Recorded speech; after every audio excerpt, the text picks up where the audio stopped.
Oh, howdy all, grab yourself a beer, it's time for some Path of Exile discussion.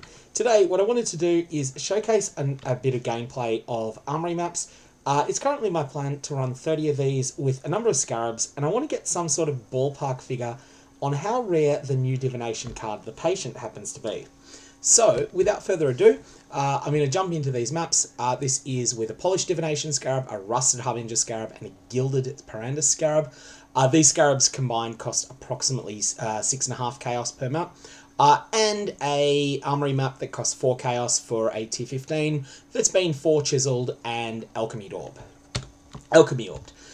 In terms of the setup that I've got for my Lex Ajoris Atlas nodes, I've got Compulsive Hoarder, Pathological being one of the best nodes on the entire Atlas, Prospero's Promise, and Friend of the Family. You'll notice that I've only got 8 points allocated in this region. That's fine. The 10th point doesn't offer all that much. So I'm going to run 5 of these on film here, and then later I will run another 25 off camera, and at that point I will have a bit of a sense as to what the drop rate of the Patient feels like. So the Patient, if you're not familiar with it, is a divination card that is 1/512th of a Headhunter. So a set of 8 of the Patient turns in for 1 Nurse divination card. We've got the visitation here from the Delirium Mirror. That is going to probably result in me getting killed in here because of the horrible lag that I've had all league. Something that's important to note: Delirium works really well with rituals. Basically, the Delirium Mist is paused for 5 seconds after the ritual stops. So the entire duration of the ritual plus 5 seconds, the Delirium Mist is paused.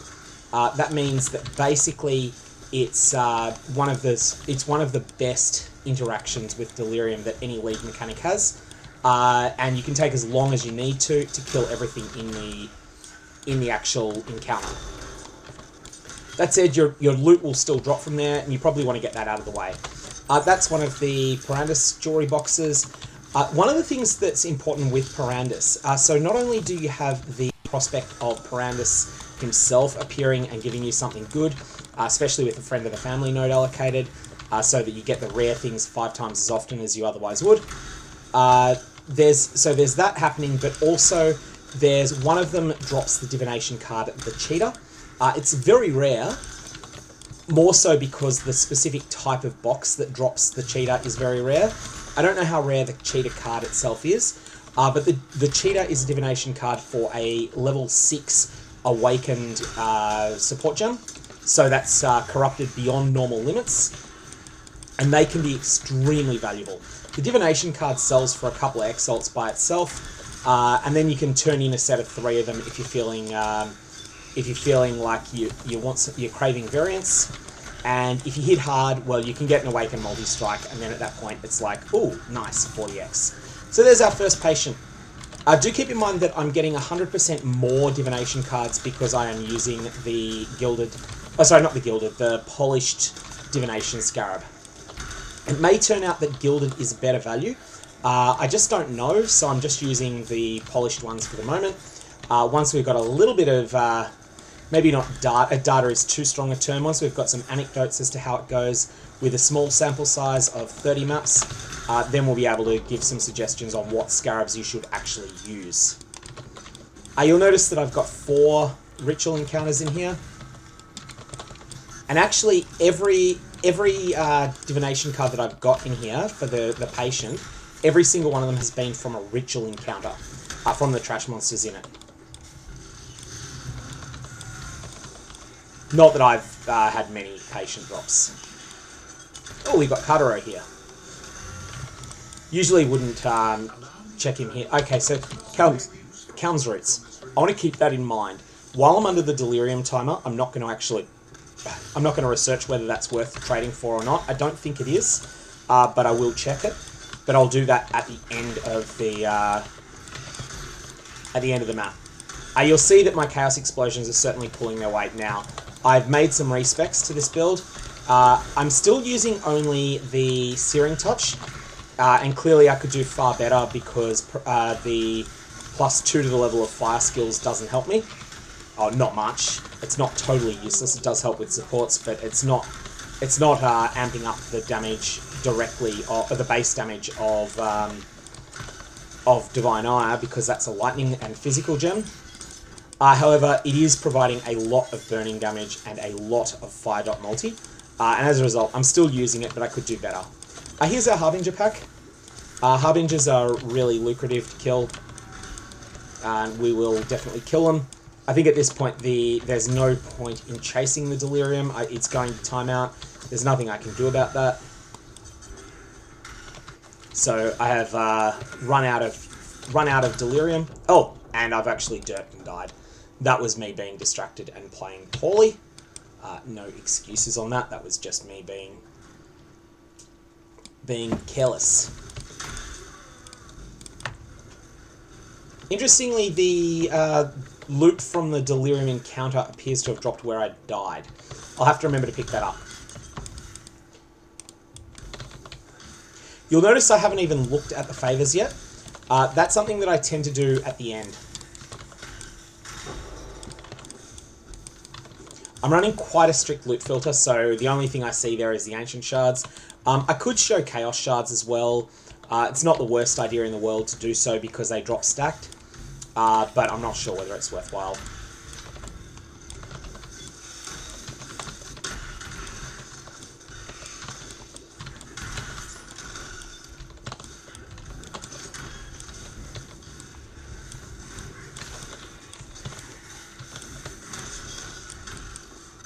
So what I am intending to do with respect to the Searing Touch that I'm using at the moment is to replace it with a more lightning skills and burning damage weapon, or physical skills and burning damage weapon. That will help a lot more than what I've got currently. You'll notice with these bitter rituals that the cold damage is actually just not all that severe, and you can sort of treat it as a joke. There is a harder version of the bitter ritual, the glacial ritual, which is 10 times rarer, and when it happens, the effect of the cold damage is much more serious, and you can't take that one as a joke, but you can with the bitter rituals. So, a very quick look at what we've got here. We have the Craving, Unending Hunger. That's the... I don't think we've got anything really good at this point. This is 26 ES is low tier. That's not useful. Okay, I reroll pretty aggressively, and this is either a reroll or... Oh, actually, we'll take the Templar Splinters, because those are a little bit worthwhile. And now at this point, we're going to have a look-see. We have a blueprint that I had put on hold for some reason. Not sure why. That was probably a mistake. Oh, it's still better than 2 Chaos. I'm going to take the blueprint unless there's something really good here. This is a really disappointing ritual. We'll take the blueprint, we'll take the Armorer's Scraps, and we're done. Rituals are very much... The lucky ones make up a huge percentage of the wealth that you gain from them. So the best 1 to 2% of rituals will make you more currency than the worst 85% will. So the ones where you get something like a Fated Connections, of which I've had 2 from rituals this league, or something else big, they will add up to more than your small stuff. Okay, so let's get the map boss out of the way. This will be the last time that Mavie comes in and says hi, because she won't be around while I'm doing the other ones. I just did the 6-wave fight in this octant. You'll see that the time to kill on bosses is not fast, but it's not totally derisory either. This is perfectly manageable. Okay, there he goes, splat. And dropped a Maven's Invitation as well, which is nice to have in reserve. At this point, 14 monsters remaining, that's fine. Let's get out of here and start a new map. So that's the first one done. I'll probably be a bit faster for the remaining ones. Before we do though, I just want to very quickly check the value of Kaon's Roots, and that is something that I'm going to do in the background using a website called poe.ninja. So that's just going to happen whilst I'm talking here. Because I'm committing... I don't think I want to take it, but I just want to make sure that I'm not making a mistake in not taking it.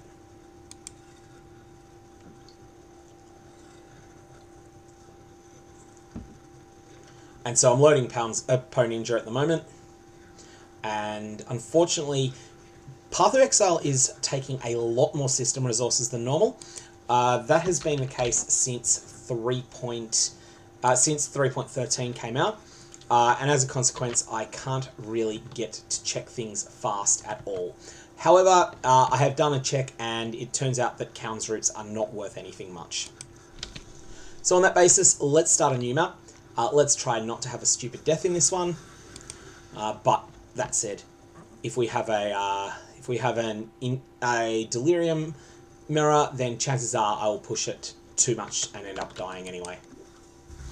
So incredible lag at the start there. That's been the case on every zone transition lately. Perandus Coffer, that's the one that has all the coins in it.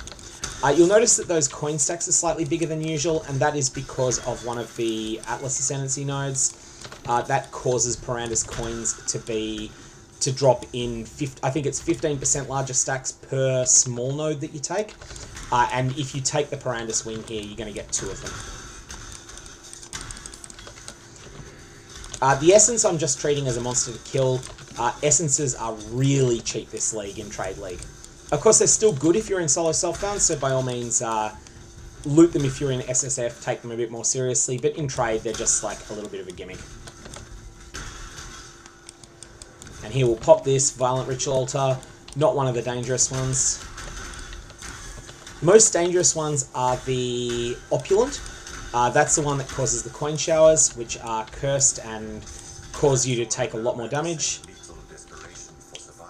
That's probably the very worst one of them.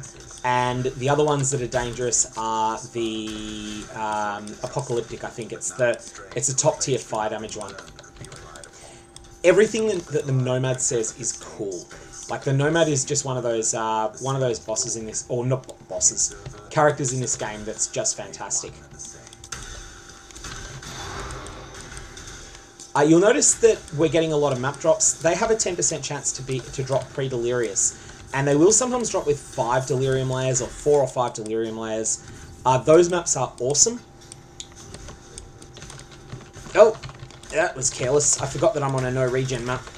Got to be very careful about no regen on this build. It's not something you can't do, but it's something that means you need to be really aggressive with firing off that mana flask. I'm going to keep it active all the time, otherwise I will get myself in real trouble. Like I did at the start of that ritual, because I was careless. One of those my own stupid fault moments where I got into trouble, nearly ended up getting killed, and that was because I was just careless. But hey, softcore life. You get away with stuff like that. Oh, we got the Unrighteous to turn to ash.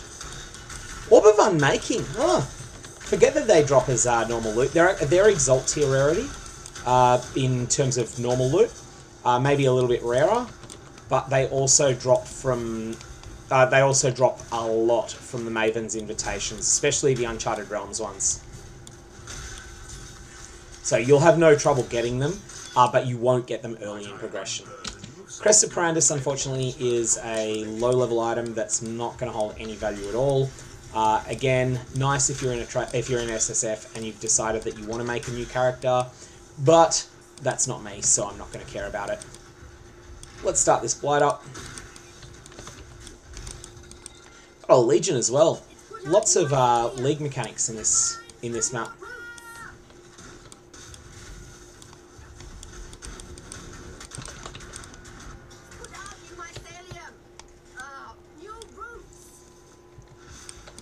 Got to say, Void Sphere is one of the most fun things to use in conjunction with Legion. With Blight encounters.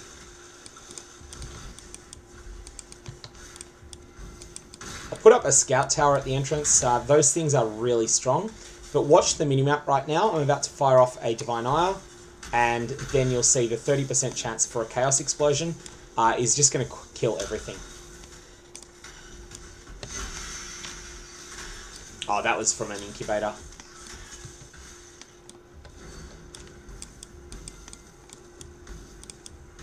When I'm ready, and not before.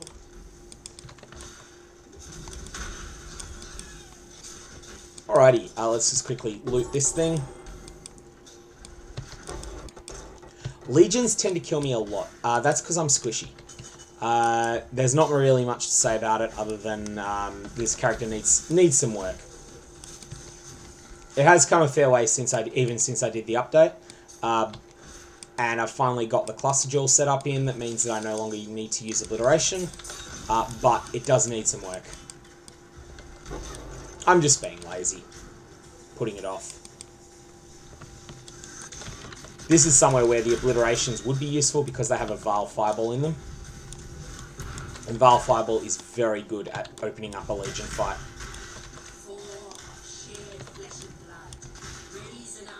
Alright, here we go. And we will project damage around a lot of corners with that. That is one of the strengths of this build, is that it just kills enemies well before you even see them. And that's because of the Chaos Explosions chaining. All that said, this is a pretty disappointing Legion encounter. I'll take it, but not impressed with those drops. Could have done with more Templar Splinters. That's the Magnate, I think. So this is the map boss down here. We still have lots of monsters left in this zone. And we've got an Allies Can't Die. Always got to respect that. It's a very dangerous mechanic. Something that can easily get you killed.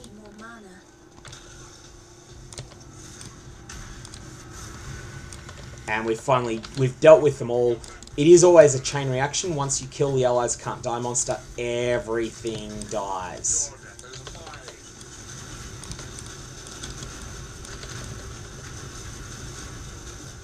So I'm hitting the Enduring Mana Flask during this period. I'm Mind Over Matter build, which is why I have so few hit points and I'm not just getting slaughtered. And that's something that means that I've got to be quite careful. Olmec Sanctum is always nice. And I'll hit that Warmonger's Stash. No real illusions that will be good. And let's go and look for more monsters. So this is an incursion ring. That's the reason it's coming up on my loot filter. But unfortunately, it's a total rubbish one. So it can stay on the ground. If you're just wondering why there's an identified item there, it was a Blight Drop. Blight drops incursion items pretty frequently. So we're still at more than 50 monsters remained. So that means that there's large areas of the map that I haven't yet explored. And we are currently sitting at 1 patient from 2 maps using the using the Polished Divination Scarabs. Last area of the map seems to be up here. Or am I wrong on that front? No, I've missed somewhere else. 37 monsters remain. It must be here, near the Envoy. So we'll go back to the Envoy quickly. This is a difficult map to fully clear. It's a very easy map to navigate, but it's a difficult one to fully clear. And then it'll be back here. It's the last of the stuff. Can't actually remember if I've cleared out the ritual at this point. I haven't. So let's have a look, see at what we've got in the way of loot from it. Undaunted is a Nemesis item. This has a chance to give you a Headhunter, so it's always worth taking. What else do we have? Gilded Breach Scarab is pretty good. We've got a bunch of rocks down here. Do you have a quick look at these? That's not awful, but not good either. Alright, I'm going to take the Undaunted, and I can't quite get the Gilded Breach Scarab. I think I'm actually going to defer that. I don't usually defer small items, but I'll make an exception on this because there's just nothing else to take. And then at this point, I'm just going to take some trivial currency, I think. Just stuff that I might end up using. Okay, that's our second map done. Let's go on to the third. And yeah, I was just trying to think what Kadiro had offered there. And I will just dump a whole bunch of currency around. I'm not tracking all the individual loot that I get, just the number of patient divination cards. So we are currently sitting at 1. 1 from 2.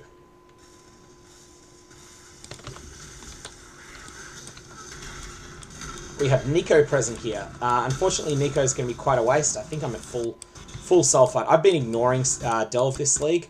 I do like Delve. I'm just a little bit burnt out on it after Endless Delve. Oh, I have done it. Okay. So I can actually use the sulfite. It always feels bad to waste it completely. The reason that you're seeing Kataro so often is because I am using these gilded... scarabs for him. The Gilded Perandus ones. That's a high variance risk that Perandus, even with the Friends of the Family in, is mostly going to give me junk. But there is a modest chance of getting something really good from him. Okay, 10 chaos we are definitely taking. That pays for the first 3 of these Perandus scarabs. So we're just going to go and pick up the relevant Perandus GP. Where are the things? Oh, there they are. I knew I had heaps of them. I'd used one of the primal... I think it's a primal clutch core bulbs that allow you to convert Perandus... convert a genuinely rare unique into 10,000 Perandus coins. And I had a blunderball, which is of low value, but is a very rare item. It's League exclusive, and it's pretty rare, even in the heist content. So I was like, oh yeah, I'll crunch that, get myself 10,000 Perandus coins.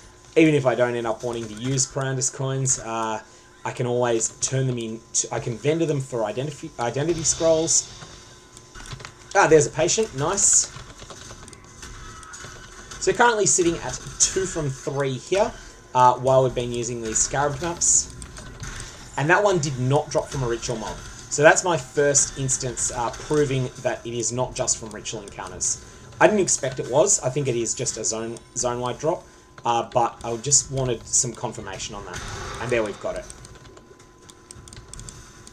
One thing that's interesting with the sulfite nodes now is that they will sometimes drop the divination card. I think it's called Society's Remorse. It's a div card for a bunch of alteration shards. Oh, sorry, alteration orbs, not shards. Oh, taking a beating there. That's a pre-delirious map. That's why it's purple on my loot filter. And it has only 1 delirium layer on it.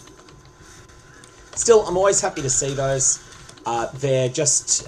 delirious maps are fun to run. And it doesn't feel wasteful because you've got them without spending a delirium orb that feels like it could have been better used somewhere else.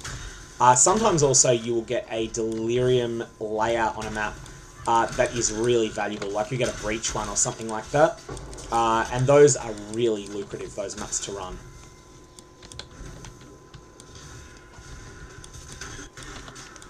I know I got a whole bunch of full breach stones when I last ran a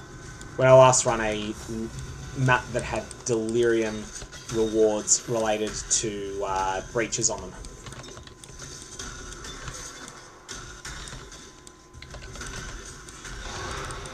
That's just a normal map.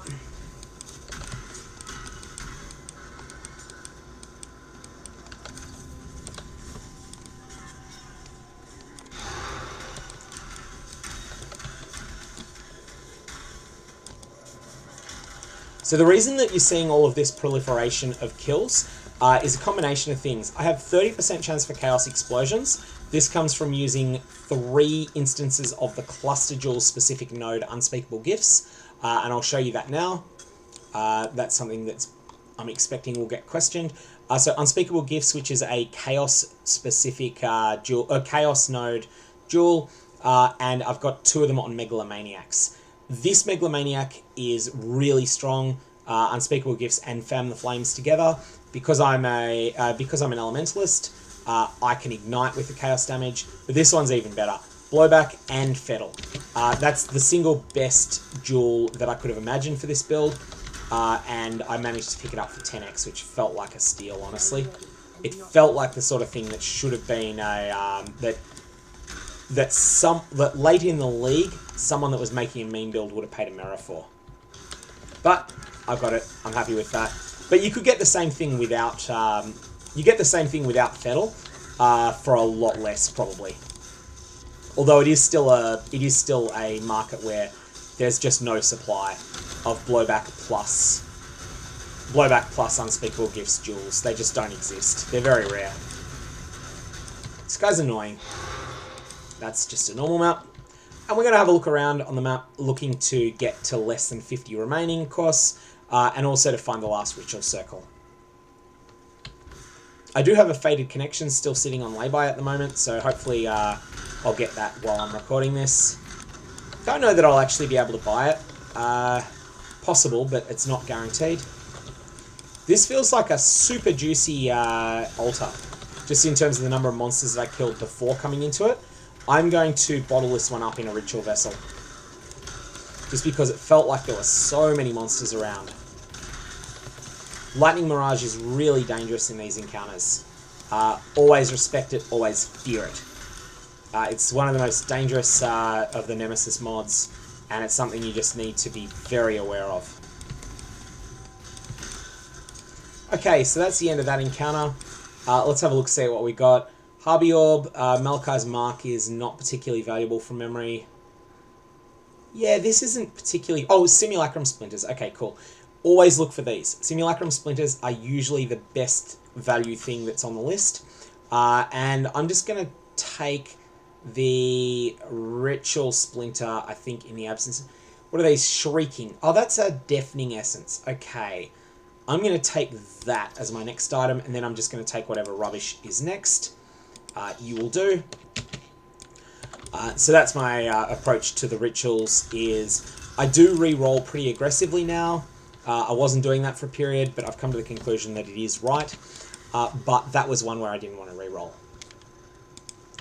Okay, so here we go with another Armory map and the same scarab situation. We'll just want to think, what was the... Oh yeah, I've already purchased the Gilded Perandus offer in that map, because he gave me 10 chaos. So we're sitting at 2 patience so far from 3 maps. Now, if you're wondering what sort of speed would I be clearing at if I wasn't doing commentary and explaining stuff and stuffing around, I'd probably be doing these maps in about 5 minutes each with this level of juice. This is not the fastest clearing build that I've ever had. Anything, nothing like it. It is just really satisfying to play though, really a lot of fun. And ultimately, that's the reason that we play the game, isn't it? I'm ready, but not before. Now, I knew that those explosions were going to go off, and I made a calculated decision that I could survive it. I did forget to use the ritual vessel, as I was saying I was going to do, so that's fine. This is a Beyond map, Ike's. Beyond is very scary in conjunction with the ritual encounters. Need to really respect it.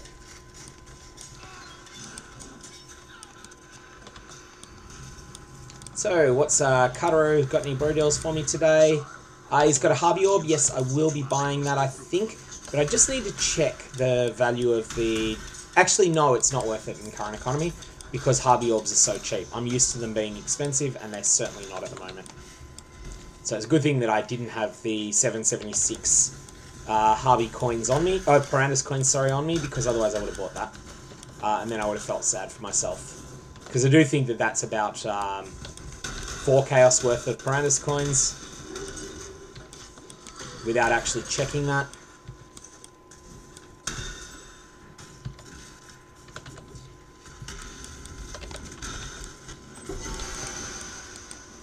That atoll map that dropped there, the Maelstrom of Chaos, that is being dropped by an incubator. It's the reason that that went off, I think. I think it was an incubator. I put a whole bunch of incubators on my gear before coming into these maps.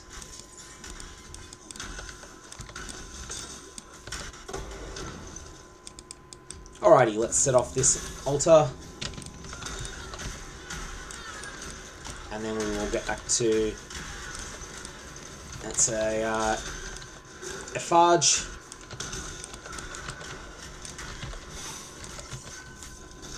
The Beyond boss you've got to be most scared of in the tight components, in the tight confines, or obviously Abaxoth, but Abaxoth is very rare. The one that is the most dangerous in tight confines tends to be Nahum the Bending Stone, just because he does pretty lethal amounts of physical damage, and often you'll be running a map where there's a whole bunch of physical damage added as extra X on the map.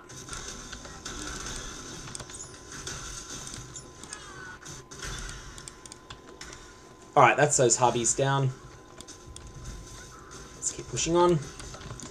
We do have a Cartero deal. And we have a massive pack here. You'll notice there that Hast died almost instantly upon spawning. That was entirely due to the Chaos Explosions. Basically, he got nuked when a medium toughness enemy got nuked by the Chaos Explosions. So then he got hit by one of the Chaos Explosions from one of probably a rare monster, and that was one that just happened to be lethal to him. So Hast actually died as a result of a chain reaction that I didn't even know was going to go off, which is always fun. Okay, so always check your talismans because they can be very, very, very good. This one isn't, but they can be very, very good nowadays. Now, I have enough tribute here, and there's nothing that's compelling. There's nothing here that makes me see, that I see and I go, you know what, I've got to have that. This is a reroll for sure. The reason I'm confident to reroll here is that I will have 3,500 tribute left, and with 3,500 tribute, I can defer anything. So, what do we have? We have a Gilded Bleach Scarab. We have a really interesting ring there. Unfortunately, whilst this is 2 Implicit Corrupted and the corrupts are good, the core mods on the item are pretty weak, so we're not going to take that. What else do we have? We've got Rogue Markers. Okay, we'll take the Gilded Bleach Scarab, and we'll take the Rogue, Rogue coins, I think. I actually opened that, and for some reason the Perandus barrier is still there. Okay, so now we're going to look for the rest of the map, through the rest of the map for the bosses, well, for the boss and for the monsters that we haven't yet found. It looks like the boss is down there.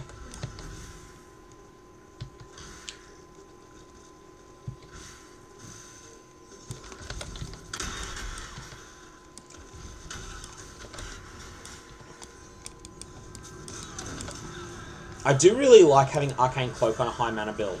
I gotta say, it's been something that's been impressing me.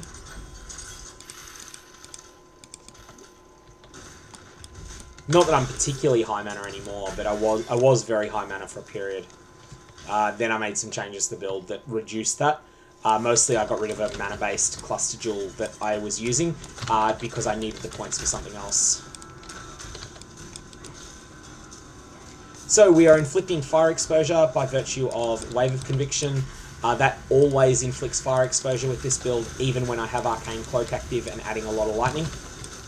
Then I will be just dealing big Divine Ires, trying to keep up Elemental Overload, and that is a rewritten memory. I saw a synthesis map drop and I was like, is this my 4th Cortex of the League?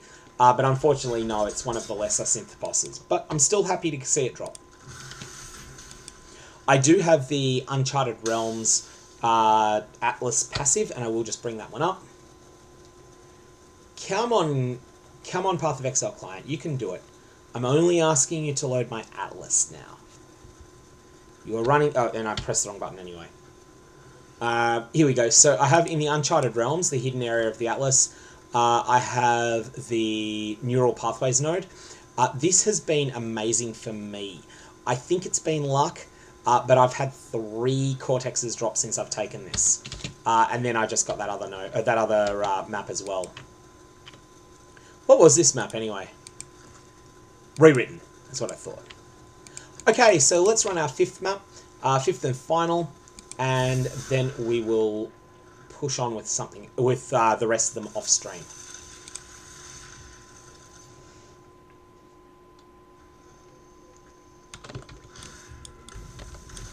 I'm ready and not before.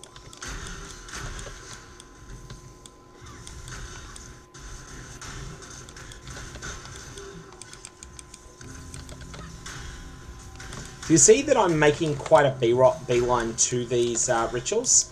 The reason for that is that I'm not really scared of ritual encounters at all, and I want the Harbinger encounter that was... Oh, sorry, not the Harbinger, the Cardero encounter out here to get through all of its crap first. I probably shouldn't be picking up all these little pieces of garbage on the ground, but it's just a fun chance to let the Chaos Explosions do some ridiculous stuff in the background.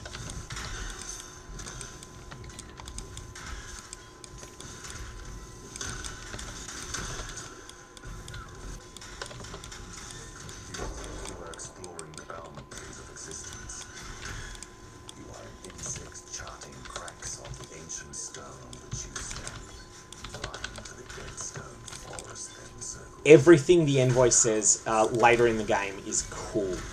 Like, he's not the most exciting character when you first meet him, but the things that he says once you start getting into 4 Watchstone maps are amazingly cool.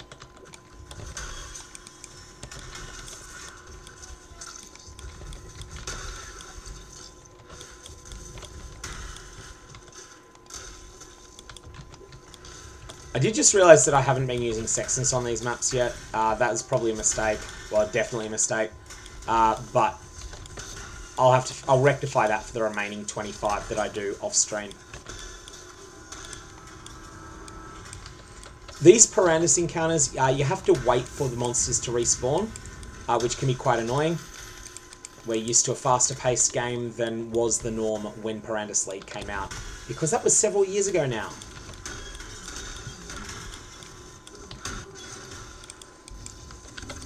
Time flies when you're having fun, but that is actually quite scary how long it's been since Perandus, the first league in which I started becoming, maybe not a power gamer, but sort of on the threshold of becoming one. Certainly the first league that I could afford to trade for a decent 6-link at endgame. You know, 5 or 7 exalts. I could put that into an item.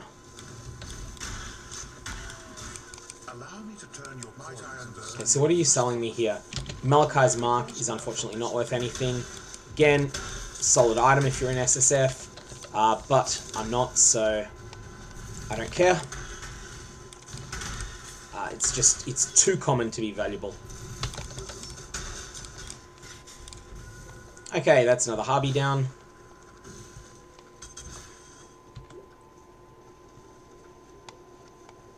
I've recently swapped around flasks, so I keep going and hitting my Rumi's Concoction, thinking that it is a Quicksilver. That's the reason that you're seeing me hitting that when I'm in no danger.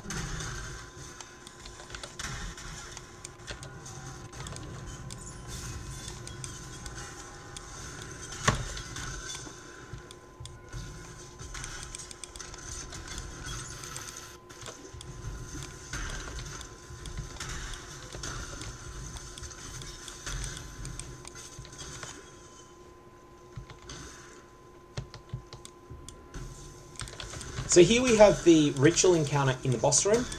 These are the ones that I definitely want to not stuff up. I want to definitely put these into a ritual vessel.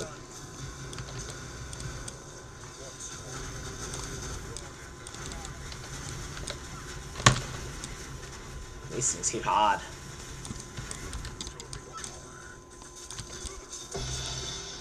It's another Maven's Invitation. That's always nice to have a backup of. Let's hit this Perandus chest. And boom goes the altar.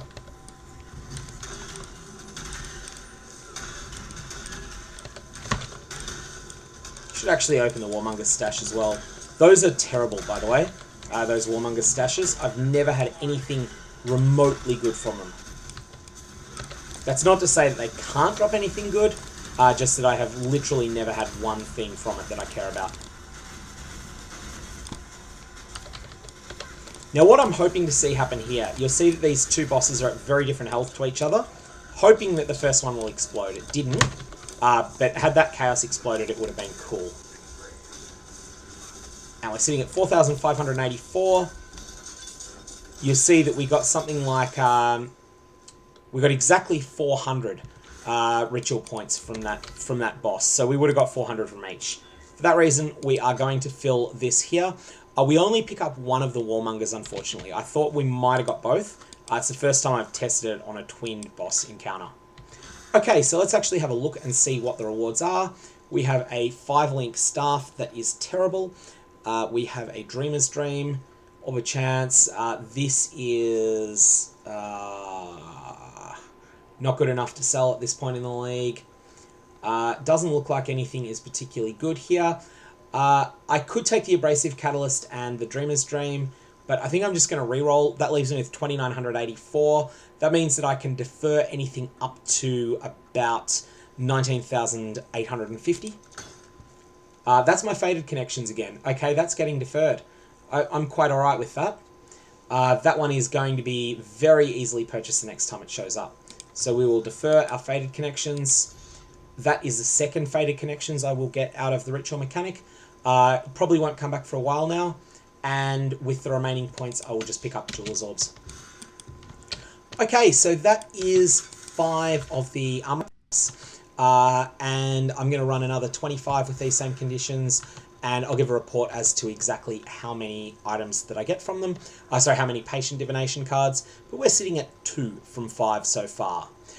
If that continues, then my advice to you is going to be not to be patient and instead to chase the big drops and go with either farming Tower or farming Burial Chambers. But it's entirely possible that we'll get better numbers later on.